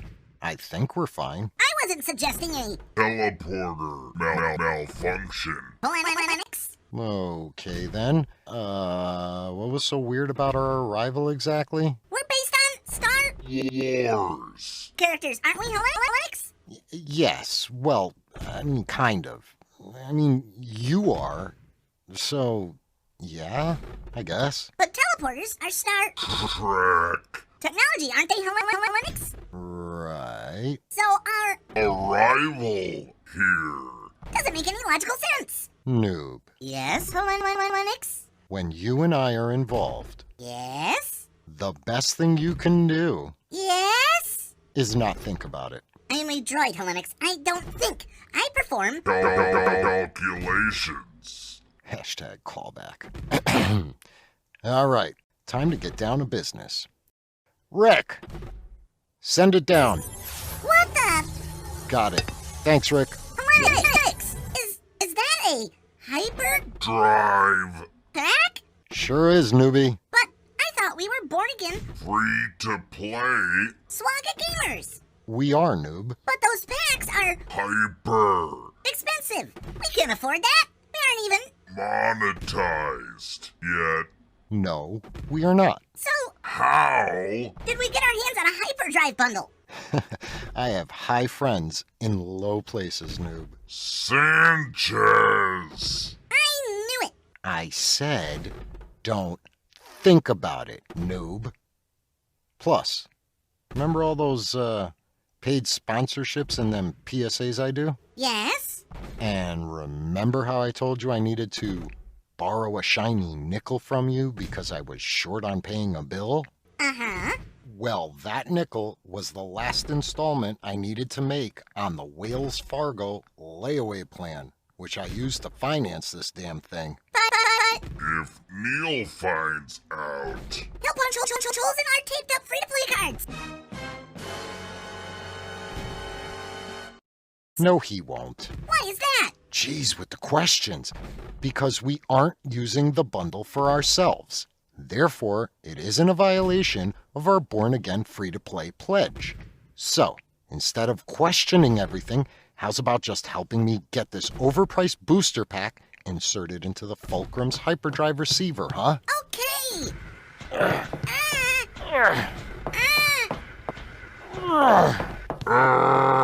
Come on, noob. I said push. Push it. Yes, noob.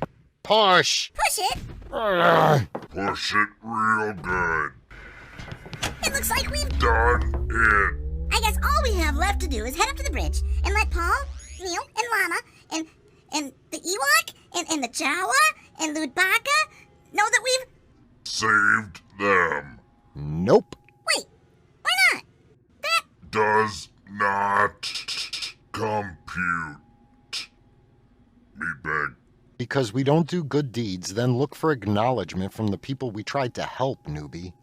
We do good for the sake of doing good, not for the sake of praise. People who seek praise for their good deeds are sus, newbie. Super duper sus. Plus, we still have to get back to the Swallow. Why? What are we going To do. back on our ship, Hellenix? Same thing we do every Friday night, newbie. Set troll defenses in our GACs against opponents with GLs. No, you bundle of tangled wires. We have to head to the escape pod cast after show so we could chat with the lovely Patreon supporters. Come on, Droid, you know that. Sheesh. Wait, couldn't we do that from here? I said don't think about it. I keep telling you, Hellenix, I Don't think. just do. All right, is that it? Are all the lights showing green again, Neil? Yeah, all except for this light next to the F2P sensors. The what? No time to explain. Everything should be in working order now. Okay, then. Well, let's try this again. Be nice to each other, damn it. Neil, push the button. You got it, mate. Ta-ta for now, folks.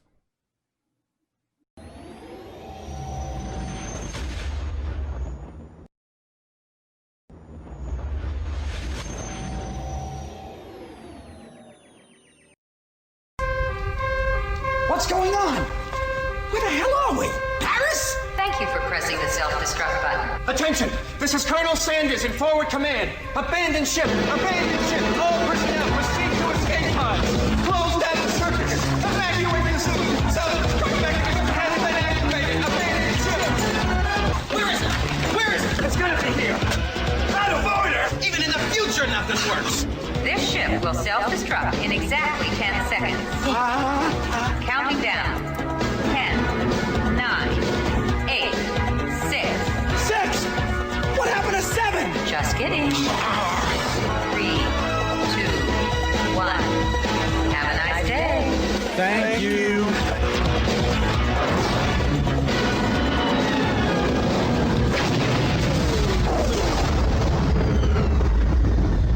Hello, friends. This is Thaddeus from Going Nerdy. The Escape Podcast was filmed in front of a live studio audience full of tweaked out murder bears. Sit, Boo Boo, sit. Good dog.